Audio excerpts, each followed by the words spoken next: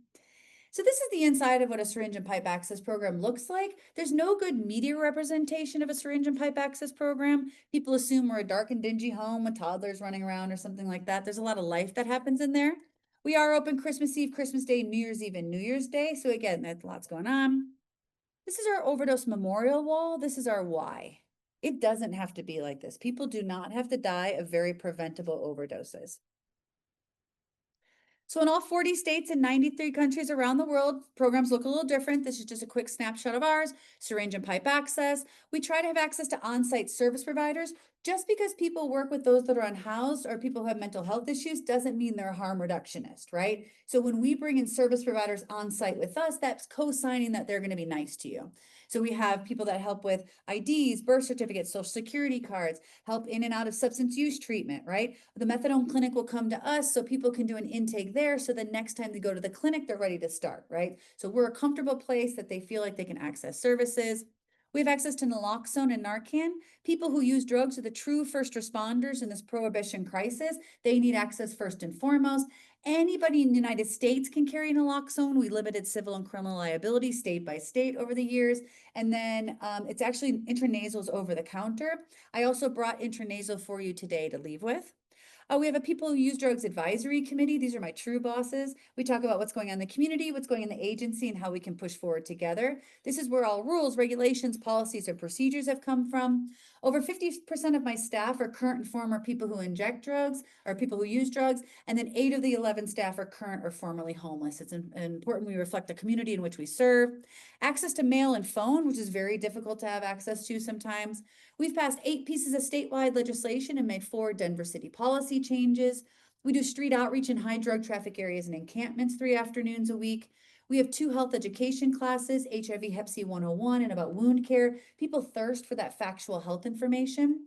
Usually it's the loudest, sternest guy on the street with information. We want to make sure that that's factual, right? Because if you don't know, you don't know. We have a leadership cultivation program. We do community litter cleanups, tours and presentations, and we also do, on-site testing and then on-site hepatitis C treatment. It is easy to cure hepatitis C now. We've had 29 folks cured in the last couple of years. They can leave their medication on site. You know what? With medication, you usually have to eat with it. So they'll come in every day, they'll take their pill, they'll eat with it, and bebop bomb. After they're done with the medication, they have to wait a month and get the confirmatory testing. And one of my last boo bears, once it came up that he was cured, he goes, "Hey, I need to use your phone. I got to call my mom." Okay. Well, folks are able to register to vote and vote to be a part of community decisions. You do not need a home to vote. In Colorado, they can get their ballots mailed to them. So because they get their mail at our place, they can get their ballots there. They don't care too much about presidential elections, but they definitely care about mayoral elections, city council, and ballot initiatives that affect their lives. This is Mariela. She does our street outreach. We have an inmate outreach program, sending that factual health information to folks that are incarcerated, well-wishing, things like that. But also we know that people are hanging out in there. We want to make sure they have really good information. We also know that drugs get into every single jail and prison in the entire world, right? So we want to make sure folks have really good information. There's been 2 overdose deaths in the Denver jail this week. Right? There's actually multiple countries around the world that do syringe exchange in prison, knowing that every single jail and prison in the world, the drugs are going to get in, and they want to reduce the acquisition of HIV and hepatitis C. And then I know you're like, I wonder how they always, neighbor, award-winning. Thank you so much for asking. We wouldn't have the luxury of running a shit show or Denver Police Department would be over all the time. You know who we don't want over all the time? Denver Police Department. So we do those litter cleanups because it's one thing to say you're going to be a good neighbor. You have to show folks you're a good neighbor. So I recently presented to city council. I was like, ooh, litter bugs, am I right? Okay, questions, issues, concerns before we transition to prohibition crisis? Nope, I think it's online. So you go to the Stanford Reach Lab. If you Google the Stanford Reach Lab and Safety First, or at the end, if you just want to get my information and I could send you the link to that. I think you have to like sign up for it, but as far as I understand, it's free. And when I saw the curriculum a few years ago, incredible. So this is now what we want people to also make sure that not only are middle schoolers and high schoolers talking about it, but making sure everybody has good information when they go off to college. So as part of the kit to go off to college, Narcan needs to be in there. All right, the reason for the season. So again, we are in the worst overdose and prohibition crisis we've ever been in, with the most unregulated drug supply we've ever seen. There has been a little bit of a dip of overdoses across the United States. It still is increasing among Black and Indigenous men. Over 100,000 people dying a year of a very preventable overdose is nothing to celebrate. Right. So we are also experiencing a very, very, very large increase right here in Denver since March, and primarily public overdoses. So I was super pumped when when they lured me in to be able to chat with you, because my little Boo Bears are around here. So I need you to know how to recognize and respond in case you come up on an overdose.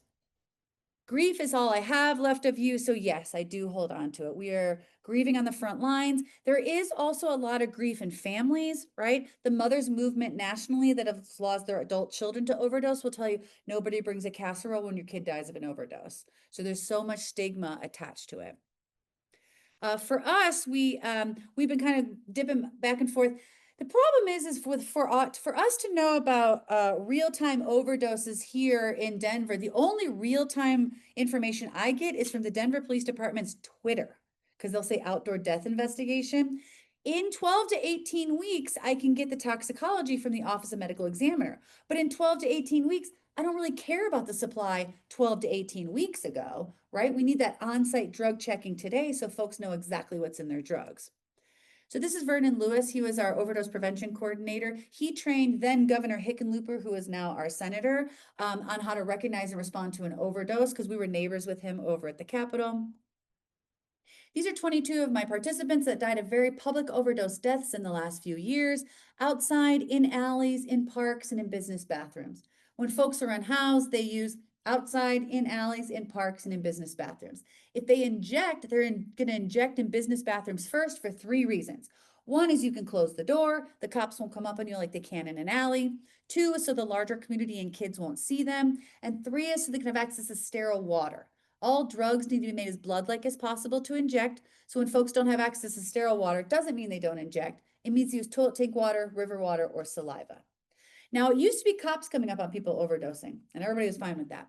Now it's 17-year-old baristas who are being re-triggered every day because they don't want to clean the bathroom before they go home because they've come up on somebody overdosing. So the prohibition and overdose crisis is a larger community trauma issue that nobody's talking about.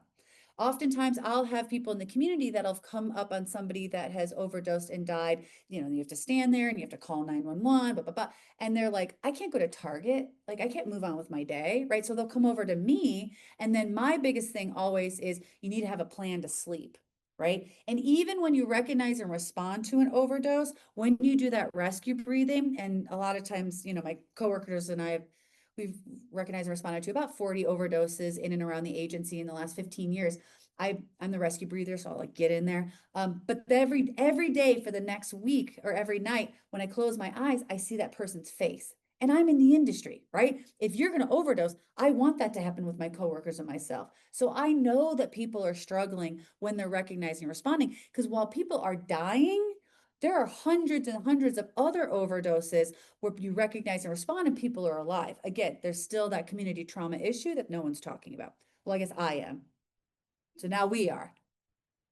Okay, and then this is what those outdoor deaths were happening every day. And so the grief is really problematic too on the front lines, because it's very difficult to grieve when it's multiple people a day. And then you don't want to grieve for one person more than another. You know, back in the day, we used to be able to like get together and have a memorial. We just don't have time to do that. Okay, there's 4 main reasons why people overdose. The first is the change in the quality of the drug. The supply is unpredictable. Second main reason is any period of abstinence, coming out of jail, prison, treatment, living a life of recovery. Folks coming out of incarceration are 129 times more likely to overdose post-incarceration those first 2 weeks than the general population. The third main reason is mixing, so fentanyl and alcohol or benzodiazepines, which are anti-anxiety medications and oxys. And then the fourth main reason is simply using alone, by the very fact that no one's there to witness, recognize, or respond. So there's a difference between being really high on opioids and overdose. Really high is muscles become relaxed, speech is slow and slurred, sleepy looking and nodding, but will respond to a sternal rub. Versus overdose. It's a deep snoring or gurgling. It's called the death rattle. They say if you've ever heard it, you'll never forget it. A very infrequent or no breathing, the pale or clammy skin, the heavy nod not responsive to stimulation, a blue or gray skin tinge of the lips or fingertips, depending on skin color, because an opioid overdose is lack of oxygen. So if you're seeing, sometimes people will get and fentanyl is so sedating, right? Again, nobody asked for fentanyl. It's very sedating. So there's a lot of polydrug use that happens with that. You need a stimulant on top of that to be able to move on with your day. But sometimes you'll see people that might be kind of nodded over like this, or here, or kind of splayed out weird, and you're just gonna everybody you walk by, you're gonna be like, hey, doing okay? 9 times out of 10, they're like, yeah, get out of here. You're like, great, have a nice day. Versus, hey, doing okay, sir?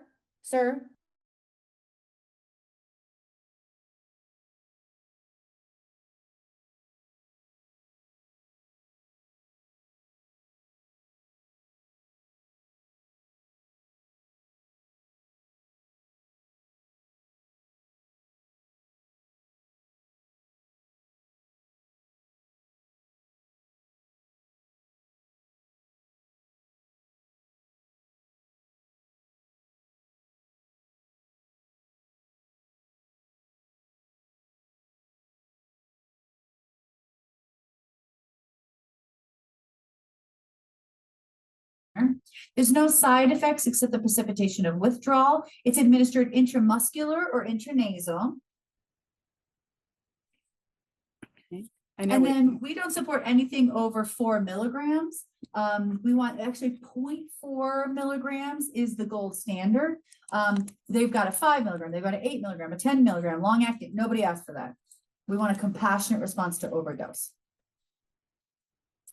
Okay, so it was created. Let me see if I can just. Oh, okay. Uh-oh.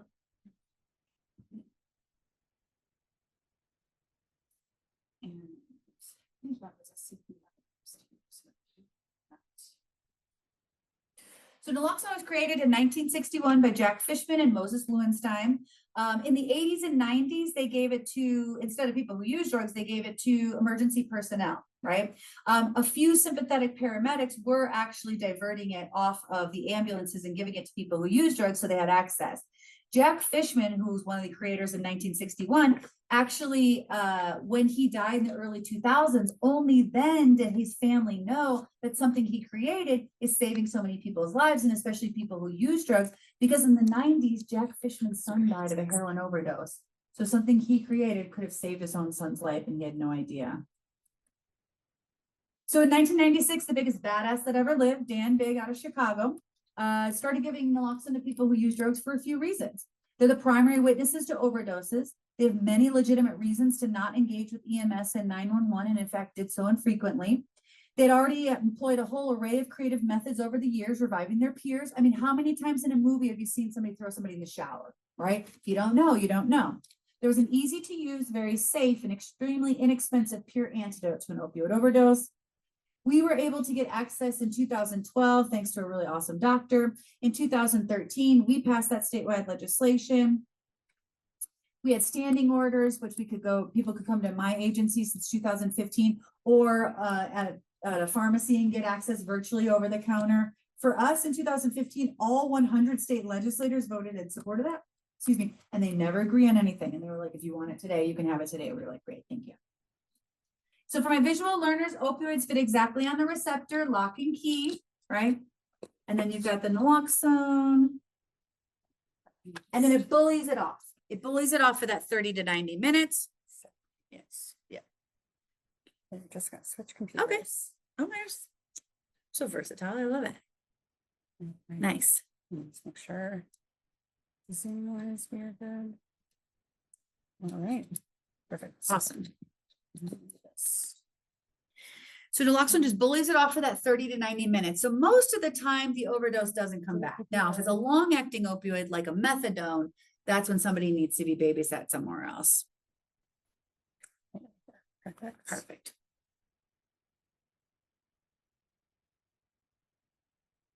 I'm only pausing because the next slide is like really where it's at. No pressure, but a little pressure. Hopefully we can, this is the one, I don't know if it'll swap out as easily, but we're gonna. Okay. This one? Cross our fingers. Haha, okay. Nice. Oh my goodness. Okay, IT. Okay. I love it. Okay. This is it. Responding to an overdose. Are you all right? Are you okay? Sir, right? So if somebody's sitting here and they're like this, I would be like, sir, are you okay? You don't want to get too in their area. You don't know this person, right? But I would come back and like do that sternum rub here, sir. If there's a couple of us, we say, you call 911. That way we know you're calling 911. You know you're calling 911. You want to lay somebody out on their back? The heart is fine. You don't need to do CPR on the heart. It truly is lack of oxygen, which I know feels very intimate, but somebody's dying in front of you, right? So you go under the neck, close the nostrils so the airway is straight, 2 big breaths right off the top, peel off the back, up one nostril and spray. Don't be dainty. Don't be dainty on that because you're like, oh, I don't get in there. And then you're going to want to rescue breathe once every 7 seconds for 3 minutes. You got to give it time to work. If they're not breathing after that time, you use the other dose that comes in the kit. And that second one always makes it up the nose, I can assure you, because you're like, get it up there, right? And continue rescue breathing until they start breathing. When we talk to our folks about calling 911, because a lot of times our folks won't call 911, right? That's not safe. But when they do call 911, we tell them, don't say it's an overdose, say someone's not breathing. 9 times out of 10, you won't get the cops. Because on dispatch, overdose, like, oh, maybe I should check that out. Get on here. Versus someone not breathing, that sounds like a medical issue, right? So when we talk to our folks about that, so does that make sense? This is truly the slide that I'm here for. I mean, the other stuff is just bonus, but are you all right? Are you okay? Pain stimulus, you call 911, 2 big breaths, up one nostril and spray. And then when I'm talking about every 7 seconds, I say, breathe. 1, 1,000, 2, 1,000, 3, 1,000, 4, 1,000, 5, 1,000, 6, 1,000, 7, breathe. 1, 1,000, because you need to keep your own breath going because you got to get it going. Like 3 minutes takes forever. It's the longest 3 minutes of your life. If you can at least do for 2 minutes, then you can do the other one. The problem is you don't want to do them back to back because that violently knocks the opioid off the receptor, right? That's like, if you had 4 milligrams, that's 8 milligrams right off the top. That's too much. So for that compassionate response, it's all about that rescue breathing. Again, I know it's intimate, but you're losing somebody right in front of you. Get in there. The only thing you can maybe get from doing that is like COVID, right? So the training can be done by staff or pharmacists with standing orders, must include risk factors, recognition, calling 911, rescue breathing, and administration of naloxone. So you want to keep it between 59 and 77 degrees. That's mildly magical, right?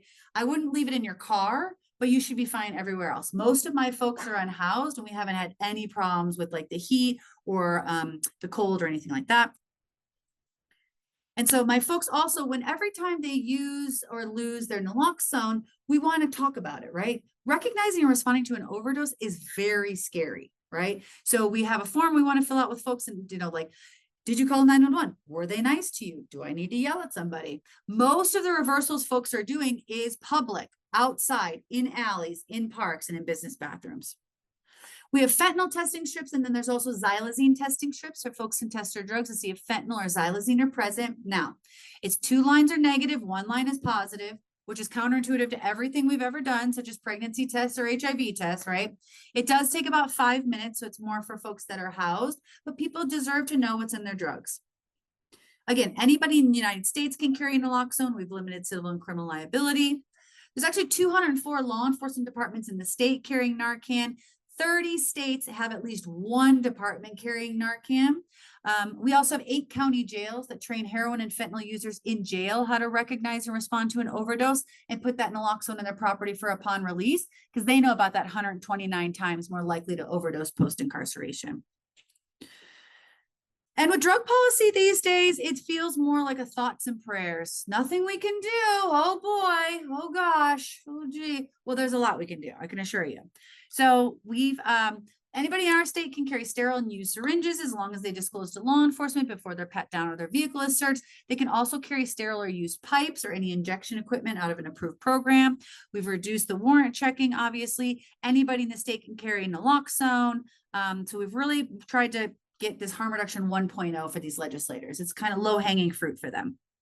And sometimes people are like, do you have any data about this? I've got binders of data. Everything we do are evidence-based, data-backed interventions. What are we up against? People's tummies hurt, right? We've never had that good conversation about drug use, and people are like, I don't know, it makes my tummy hurt. Like, super sorry about that tummy situation, but people are dying and we need to push forward with what we know works. Now, I thought people just hated our public health, but when COVID happened, it's like, oh, you hate all public health. Okay, so that actually made me feel a little better. I was like, oh, okay, like, yeah. But I take these binders to the Capitol a lot, and right before I'm like about to testify, I'll like kind of slam my binders down right by the microphone, and I'm like, oh my gosh, excuse my robust data. I'm so embarrassed, but I'm not embarrassed. All right. In 2022, the state of Colorado passed a very problematic bill that we are dealing with on the front lines, the fentanyl criminalization bill. It did put some money in there for fentanyl testing strips and naloxone. Cool. That actually came from the Behavioral Health Task Force the fall prior. They had to put it in some bills, so they put it in this. So since 2022, we've had some problems. We now have fentanyl drug-induced homicides in the state, meaning every fentanyl overdose death is a murder investigation. You don't get the cartel that way. You don't get mid-level sellers. You get low-level sellers like friends and family members. That's mandatory minimum 8 years. Felonization of fentanyl at 1 gram, which is 10 pills. Most folks who are unhoused have a felony within 7 years, violent or not. Mandatory treatment, which is wild. It's hard enough to get into voluntary treatment. And then OD mapping, which you probably have in your state too. It's run by the HIDAs, the high intensity drug trafficking folks. Bob and I are hanging out doing drugs. He overdoses, and in good faith, I call 911, stay with him, and he lives. Now my home or encampment is pinpointed on a map. And if too many people in my neighborhood call 911 for an overdose, we're going to get law enforcement surveillance. So in the worst overdose crisis we've ever been in, with the most unregulated drug supply we've ever seen, no one wants to call 911. And why would you? So in 2022, these are the overdose 911 calls in Denver metro area. In 2022, it passed in July 1st and went into effect. 2023 had 1,500 less 911 calls for overdoses, and we actually had more than 140 overdose deaths that year. So my folks started signing do not prosecute orders. In the event of their overdose death, they wouldn't want their seller prosecuted. Drugs sell themselves. Most people who use drugs are low-level sellers. And by the time that drugs get to the street, it's so unpredictable and unregulated, you don't know, right? So we, the people who are most affected by all aspects of drug use and the war on drugs, will not stand by while our brothers and sisters are locked up, abused, and dehumanized in our names. So we also have the Safer Syringe Disposal Initiative. Anybody that's ever been in New York City, you've bumped into these all over the place. These kiosks are about 4 feet high and allow for 24/7 disposal. And people living in chaotic drug use tend to be more successful at making positive changes in their lives if they first have their most basic needs met, like food and shelter, access to healthcare, meaningful connection, and being treated with dignity, regardless of whether or not they continue to use drugs, and not contingent on if the difficult circumstances in their lives have changed. Okay, that's everything we can currently do to prevent and eliminate the transmission of HIV and hepatitis C, resources, referrals, naloxone, fentanyl, and xylazine testing strips, but it's not legal for them to use on our property. Use and possession on the property can get the property seized. So they go a few blocks away to an alley or a business bathroom, and they use there often alone. Not only are they using there, they're overdosing there. Not only are they overdosing there, they're dying of overdoses in public places. So my colleagues and I are pushing forward across the country, and we're the kind of the go-tos in Colorado, pushing forward for overdose prevention centers. It would simply be a program arm of an already flourishing syringe and pipe access program, maybe located at the southeast corner of 8th and Lincoln in Denver. The drugs are pre-obtained, meaning they're not bought or sold on site. People don't inject themselves or smoke. It reduces the acquisition of HIV and hepatitis C because all the equipment is sterile. It reduces skin tissue infections. If I'm about to inject in an alley behind a dumpster, I may not take that time to use that alcohol pad. It promotes proper disposal. It's now happening in 18 countries, 150 sites in the last 40 years. No one's ever died of an overdose at one of these places because there's a trained professional there to recognize and respond. And the same cannot be said for Starbucks, city markets, Whole Foods, alleys, libraries, parks, right? Do I have a binder about it? Of course I've got a binder about it. The #1 substance use treatment admission requirement in the United States is people have to be alive. right? It does not increase community drug use. It does not increase initiation into injection drug use. It does not increase drug-related crime.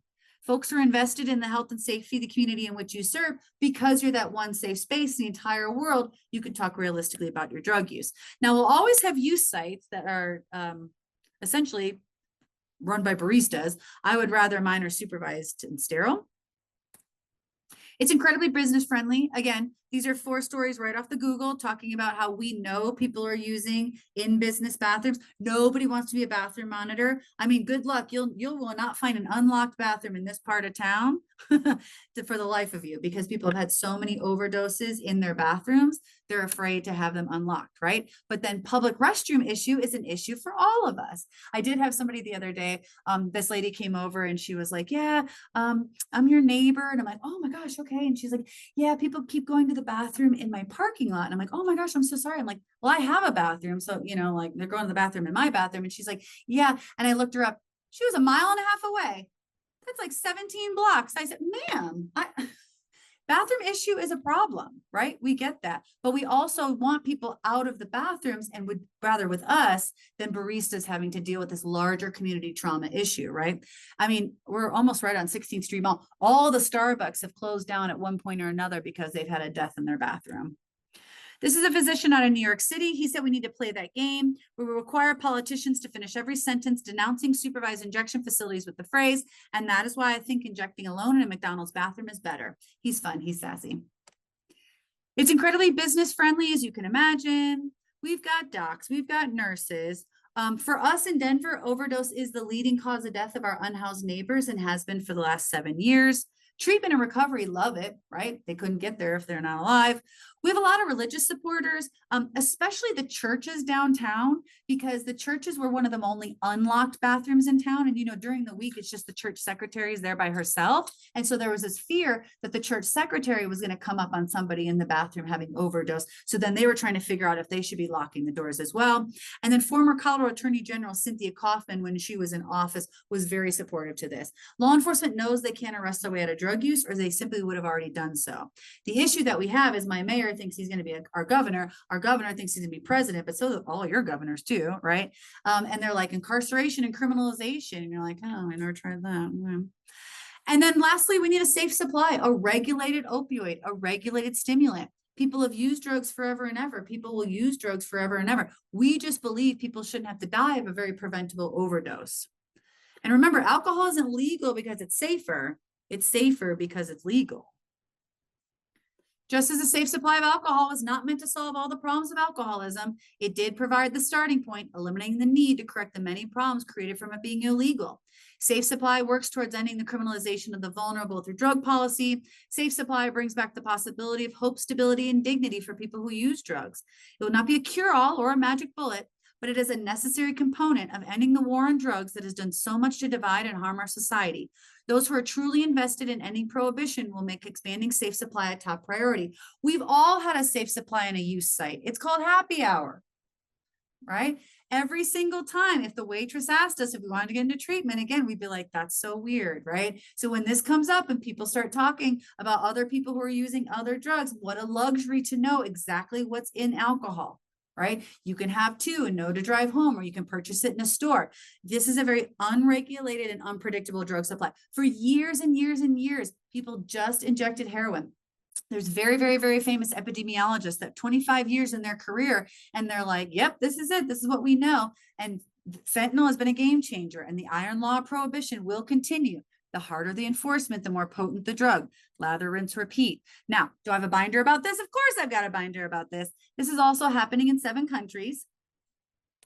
And then this is me, your local harm reduction freak. Questions, issues, concerns.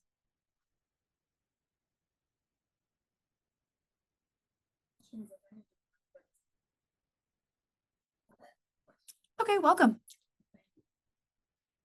So you said it should be rated.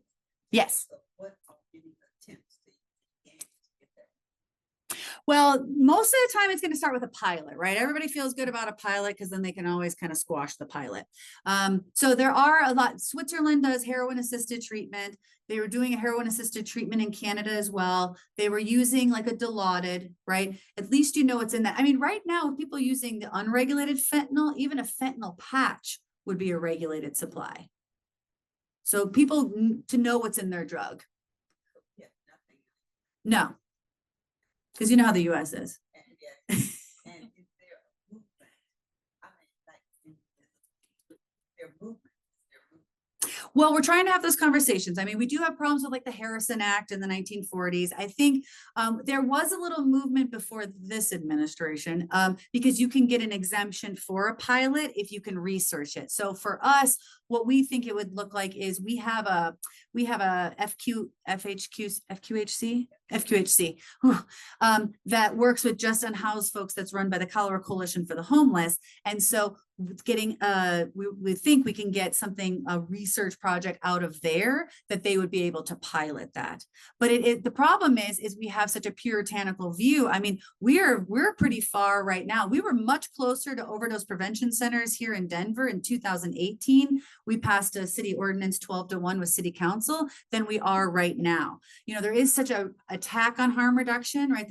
We want people in treatment and we want them incarcerated. And it's like, that's never worked, right? And great, if people want to live a life of recovery, that's great. But even a methadone and a Suboxone is a safe supply, right? You know exactly what's in it. The problem with methadone, even though it's the gold standard, is it's in the clinics, right? Which are run by the DEA with DMV customer service. So again, we would like to see methadone out of the clinics and into the pharmacies like they do in other countries too. So we are probably far from a safe supply. In my lifetime, I'm not sure we'd see it like a liquor store, but we would definitely see it more as like kind of like starting off as a pilot, working with those that are using drugs today to be able to switch it out. I mean, even on-site drug checking, right? You know, you can have those machines and FTIR. So I'm like, okay, we can test your drugs and tell you everything that's in it, but we can't like swap it out for something regulated. Now we're just giving you your crappy supply back and saying, okay, now you know, good luck. But you can make some decisions with that, right? There's a behavior change once you know what's in your drugs. You can use less. You can tell, you know, you could throw away the drug entirely. We've seen that happen before. You can tell other people that purchase from the seller, hey, this is in that. You should know that. So we're pretty far from that, but we have to start the conversations now because people are dying and dying publicly and like, it doesn't have to be like this. Any other questions? I actually wonder if you would be willing to go back through the administration. Sure. I think the rest of it, like I'm also a fast talker. I know. But that piece in particular, because it's so applied, I think we could do that part again, just to walk back through, like, here's the steps, here's how you administer, and maybe even see it. Like, if we see the product, that would be. Yes, I got a little wild on this. I don't know what I did here. Oh, good. Okay. Hopefully. Yes, so let me pass some around so you feel comfortable with it. So sorry about that. No, you didn't.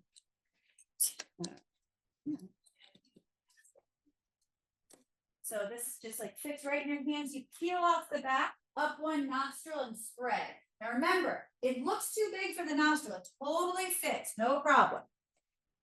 So you come up on somebody. Are you all right? Are you okay? Sir, there's usually a lot of like, uh-oh. They are non-responsive. If someone is talking to you, they are not overdosing, right? So it's somebody completely non-responsive and they probably have little to no breathing happening. It might be a little bit of breath, but very labored. Usually it's lack of oxygen, right? So you want to lay somebody out in their back. Again, the heart is fine. You don't need to do CPR. It's that lack of oxygen. Sorry, I got really wild in No, there. you're totally good. I just don't know how to. No, I got you. Fix it, but like we're back up there, but Yeah. we're not screen sharing on Zoom, but Okay. it's okay. I think even just like Okay. verbally walking back. Perfect. Thinking, See, I don't know what. Okay, so up one nostril and spray. Now you're gonna rescue breathe once every 7 seconds for 3 minutes. So breathe. 1, 1,000, 2, 1,000, 3, 1,000, 4, 1,000, 5, 1,000, 6, 1,000, 7, breathe, right? So when you're breathing, that's getting over their mouth, right? 1, 1,000, 2, 1,000 for at least 2 minutes. You really want to try for 3, but at least 2. Now, have you ever seen Pulp Fiction?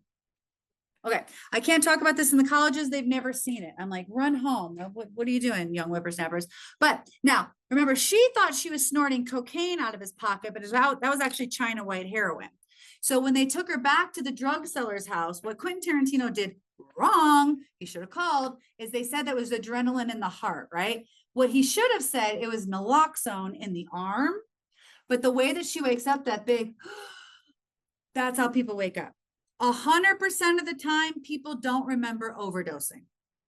They'll say, what happened? And you'll say you overdosed. And 100% of the time they'll say, no, I didn't. And you'll be like, yeah, you did. So you also want to make sure that everybody's not around, sorry, friend, not standing over, right? See, there's not 10 of you being like, all right, breathe, you got this, let's go, because like when you don't remember that you overdosed, waking up and a whole bunch of people being above you is wild. Now, 1 in 1 million times, people will pop up and run off. There's nothing you can do. Fly, birdie, fly. Have a nice day. Most of the time, people come up. They're very groggy. They're confused. They're scared, right? Because they don't remember that at all. The problem is, too, is about 15 to 20 years ago, paramedics started training each other that when they gave Narcan, which is way more than the 4 milligrams, to tie people down. So now you're waking up. You're tied down, you feel terrible, and you have some large dude over you, and you're like, what's happening here? So there's always been this kind of like, thank you, don't Narcan me, and it's like, well, no. If you overdose on my property, of course I'm Narcanning you, right? But we're going to do the kinder, gentler dose. But also, I don't call 911 anymore, not because of the cops, but because of the paramedics. Paramedics can be very, very difficult to work with, I can assure you. So if you don't call 911 to have them babysat at the emergency department, then you stay with them for a couple hours because they're not going to feel well and they're going to want to use again.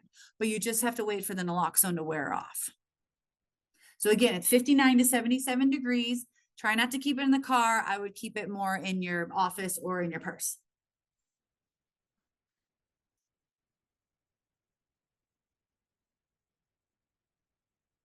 Mm-hmm.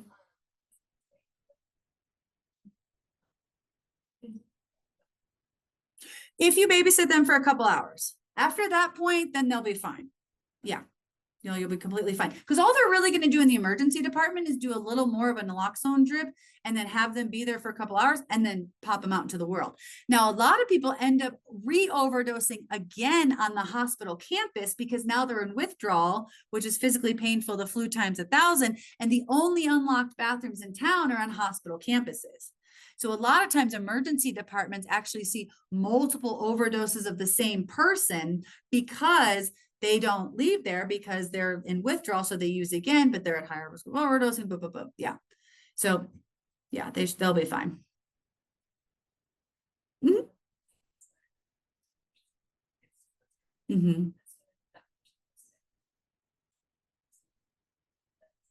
Yes. So some sort of water, people are going, it's going to be like withdrawal. So they're going to puke, they're going to have diarrhea. People are going to be very scared. So if they could use a bathroom, but then like, if they use the bathroom, you want to keep the door unlocked in the most loving way possible. Cause like, please don't use again, cause this will wear off, so a lot of times there's a lot to manage. I think sometimes, when I'm talking about recognizing and responding to an overdose, a lot of times people think a stranger, but you would definitely give rescue breathing to a friend, right? Or sit with a friend for a couple hours who's really scared and not really sure what to do next. And you're like, I'm just here, right? And you all have the loving, kind, and generous voices, right? That people just feel so like heard that they just want to be there with you. So any sort of like well-wishing. And so, because the problem is too, is sometimes when people recognize and respond to an overdose, you freaked me out so hard and so bad that now I'm going to be mad at you. And so then there's this weird kind of like emotional blackmail that sometimes happens too, that people don't mean to do. It was just so scary, right? Or like I recognized and responded to you, and then I had to call 911, and then the paramedics and the cops were super mean to me. And it was like, dude, I'm just trying to be helpful to you, so really when we talk about that compassionate response, it's not only just the 4 milligrams or less of the Narcan, but really having those conversations about like, they don't remember doing that. Loving, kind, and generous. It's a very chaotic and traumatic moment for everyone involved, and again, nobody talks about that. So people like, it just chips away at people too.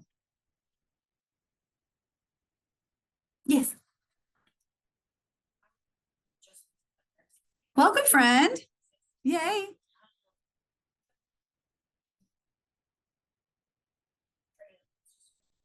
Yep. Yep. Oh, no, that'd be perfect. And that's the exact place you need to have access.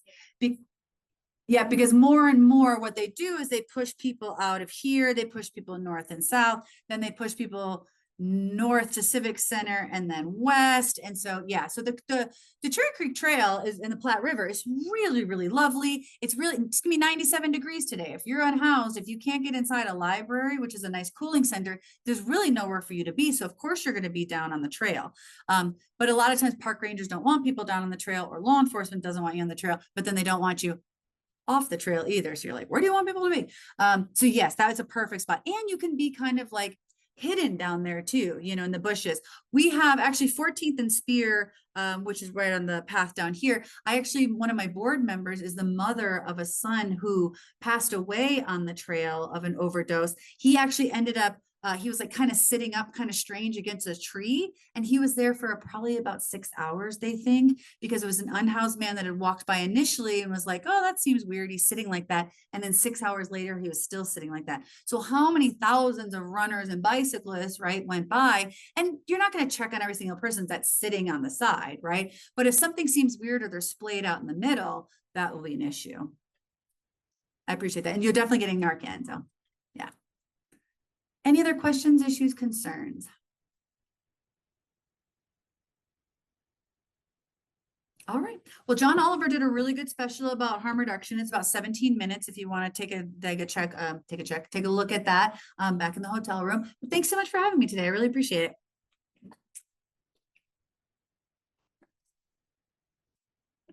So much. Yes. Oh my goodness. What an incredible presentation. And where will you be Right leaving the Narcan? Perfect. Okay. Wonderful. All right. Well, this brings us to the conclusion of our program today. So first, I want to thank everyone so much by Zoom, here in person, for being with us today. I was going to say this morning, but she wasn't with us yet. I want to give a big shout out to Tangela Montgomery, who not only helped me like pull off the logistics for this, and like really with what a hectic and crazy summer this has unexpectedly been. It was like, are we going to pull this off? Like, I really don't. And I'm grateful that we're able to, record this today to continue to provide it as a resource for SCP and for others. But even just our on-site and Zoom logistics, we pulled it off. And so incredibly grateful to you for that. But it actually began when Tangela reached out to me, and was it Seattle that you were? Yeah.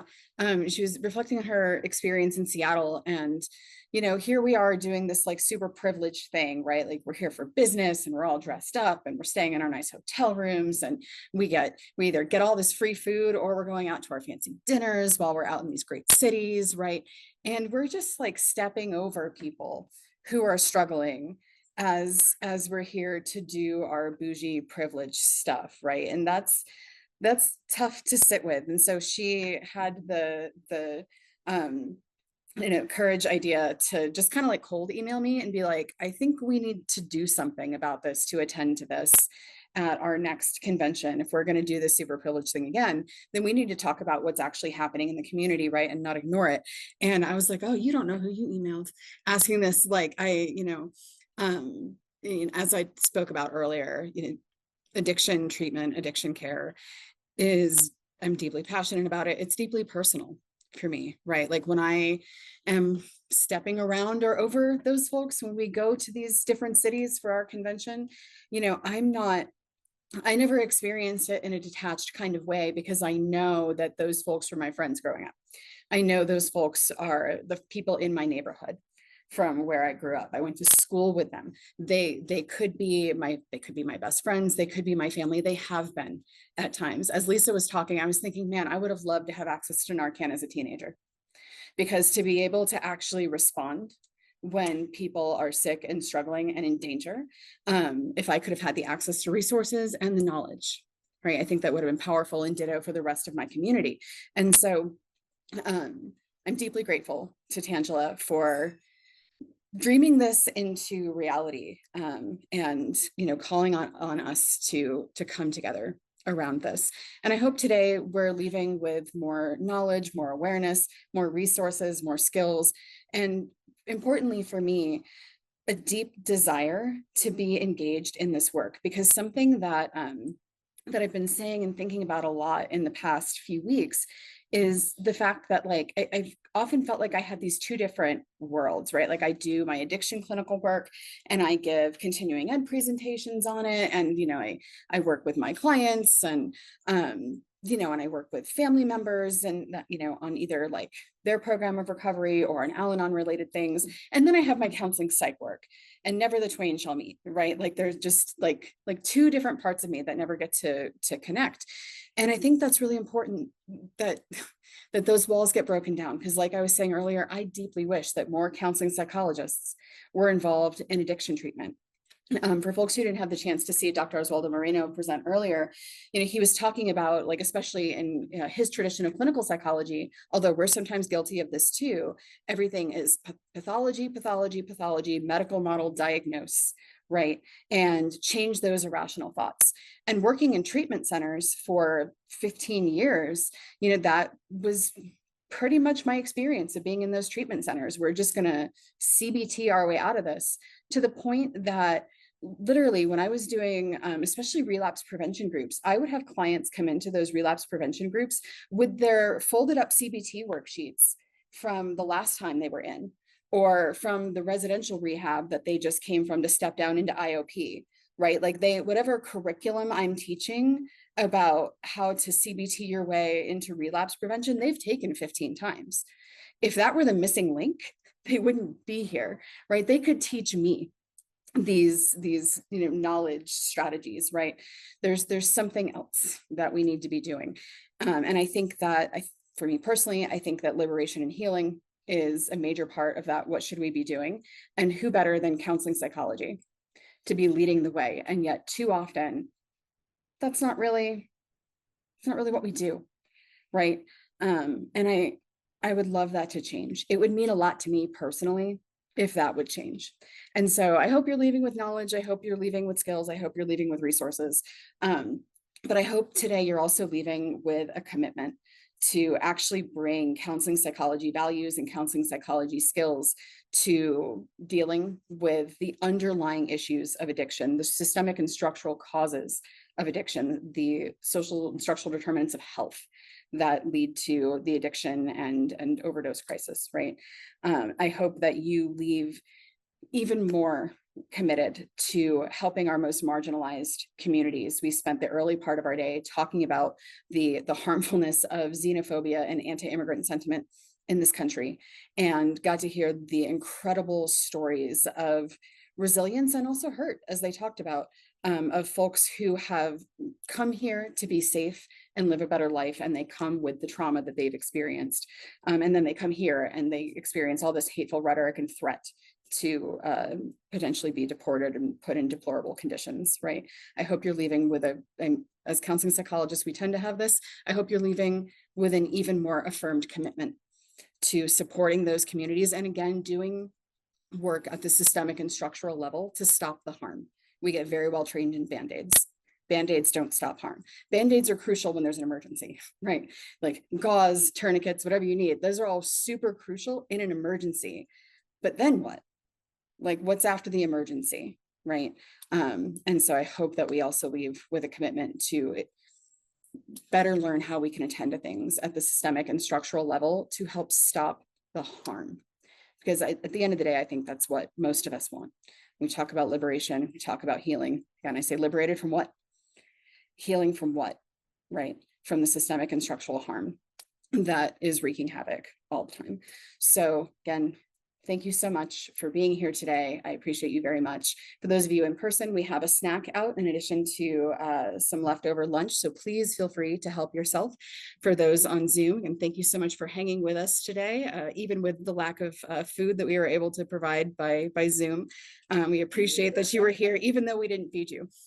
So thank you so much. And I hope everyone has a great rest of your conference.